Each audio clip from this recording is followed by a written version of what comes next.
according to some rumors, was actually co-developed for the Apple car, which never ended up happening. Big battery, efficient drivetrain equals big range numbers. So, and I want to stress something here. We take this car, BYD Seal, and compare it directly to the latest Tesla Model 3.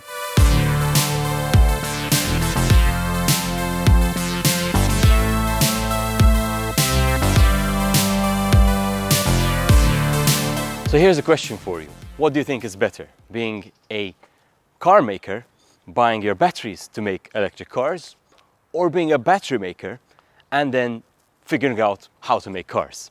Actually, few can claim the latter, but BYD actually started off as a battery manufacturer. And today, they are a fully fledged automaker. This is the BYD Seal, their high-end full electric sedan.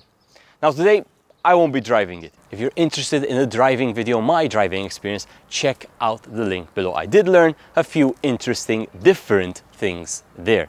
In this video, I'm delving into the electric tech, telling you all about the electric motors, platform, high voltage battery, and so much more. But as always, I'm Luke, and welcome to another episode of The Future is Electric.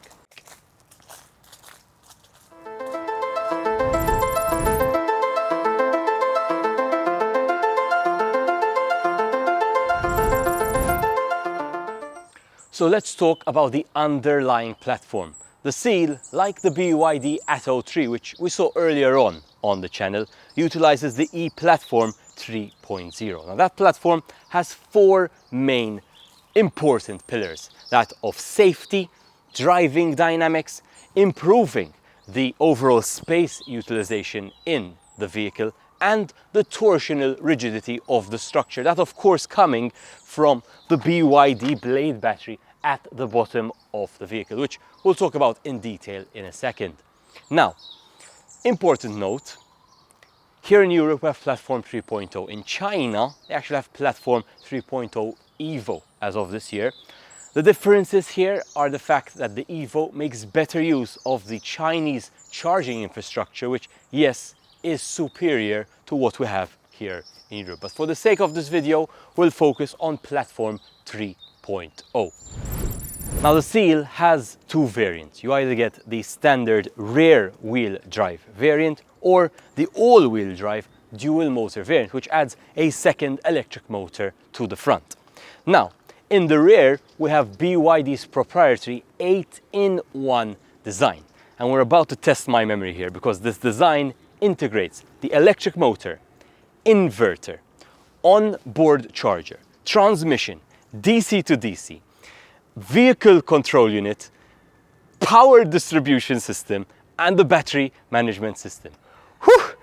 Hit the like button below. So this 8-in-1 design, quite proprietary to BYD, you could say adds a bit of complexity to that design, but in terms then of the overall vehicle design, it actually makes the vehicle components a lot simpler.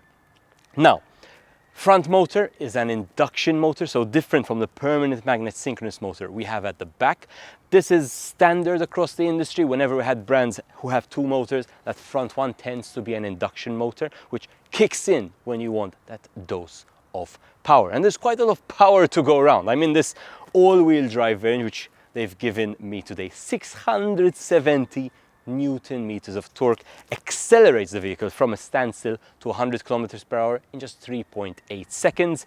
If you go for the more sensible single motor variant, then the acceleration time drops down to a measly 5.9 seconds, which honestly is plenty.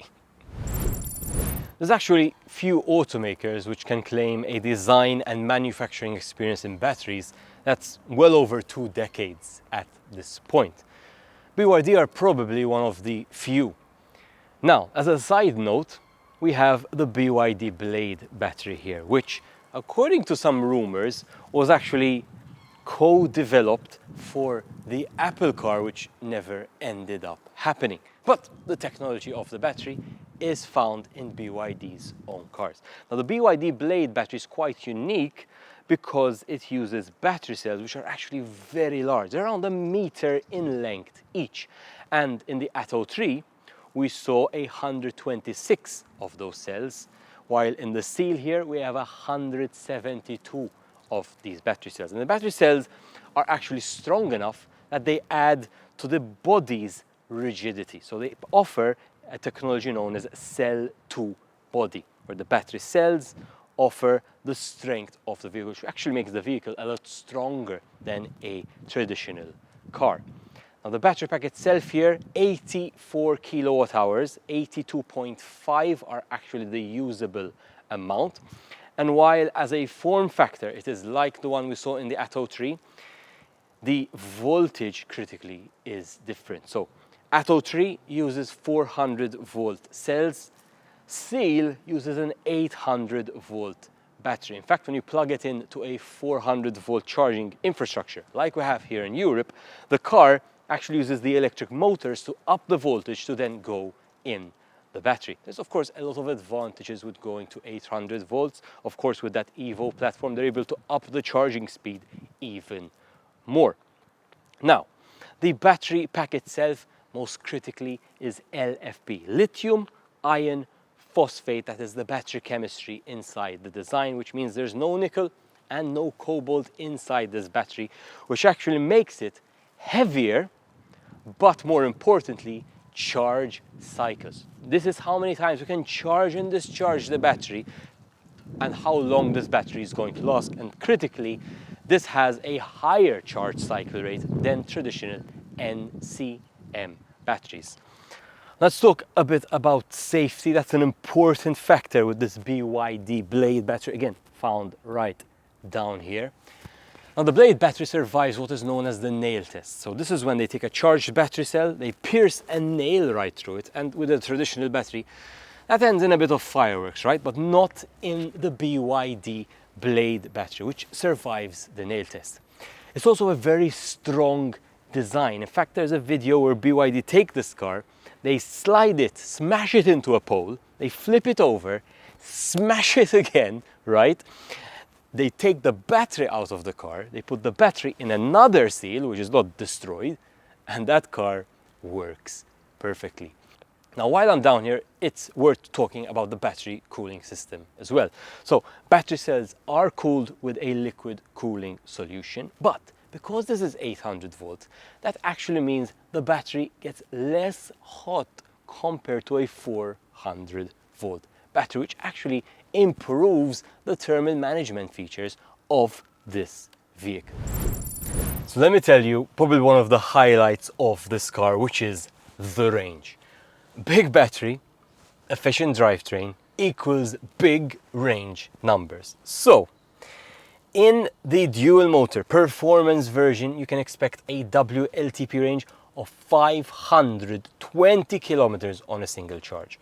Single motor variant, less powerful, gets more range than that, 570 kilometers on a single charge. Let me put this number into perspective. On little tiny 31 kilometer Malta, the average driver, according to official national statistics, drives around 7,000 kilometers per year.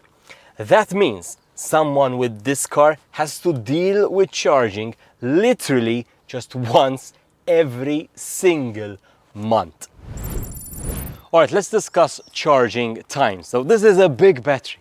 Okay, so charging times is a very important topic to understand. So you charge the car from the back over here. You've got both your CCS DC rapid charging port and your standard Type 2 on AC.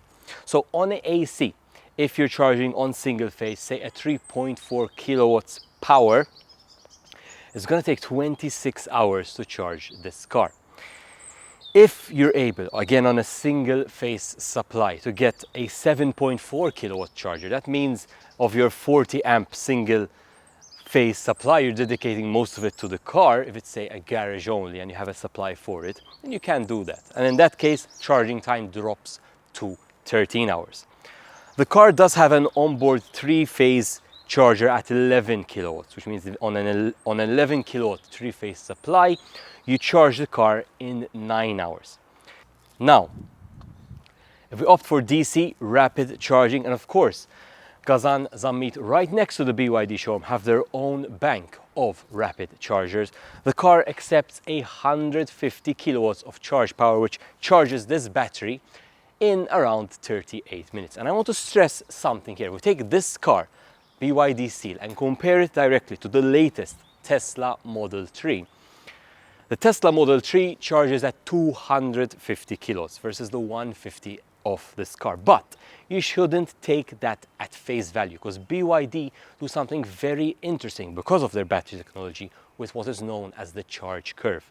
The charge curve being how the power going into the battery ramps down as the battery starts to fill up, something which always happens when we're charging electric cars. Now, BYD controlled the charge curve despite a lesser power, such that if you were to compare the two cars charging side by side, the Tesla would only beat this car, assuming it had the same battery size, okay, and the difference would be just 4 minutes. So do not take the charging power at face value alone. You have to see the charging curve as well. Okay, so the car also supports what's known as V2L, Vehicle to Load. So basically you get an adapter which you plug into the charging port back here, and then the car can power appliances with a 3.7 kilowatt output. Cameraman Mavric losing his shit at the moment, because that means he can plug in all the fancy lights should the sun today decide to go in. We can power up some lights using the car. In more practical use, this means if you have a power outage at home, you can, if you wire your house to be so, use the car to power the appliances in your home for, with this battery, actually a very long time. Guys, I hope you enjoyed today's tech-focused review. As always, big thanks to Mavric behind the camera, BYD Malta for letting us take out the Seal today. I'm just about to go off on my driving video, which will be linked down below. You can check that out. If you enjoyed and want to support the channel, make sure you smash the subscribe button, and the merch is available worldwide down below as well. As always, thanks for watching, and I hope I've convinced you that the future is electric.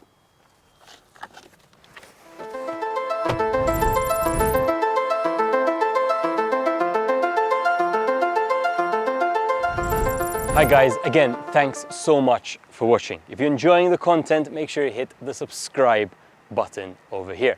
If you're a frequent viewer and you want to help support the mission a bit more, then consider joining the channel over here. Want to see more videos like this one? Links over here as well.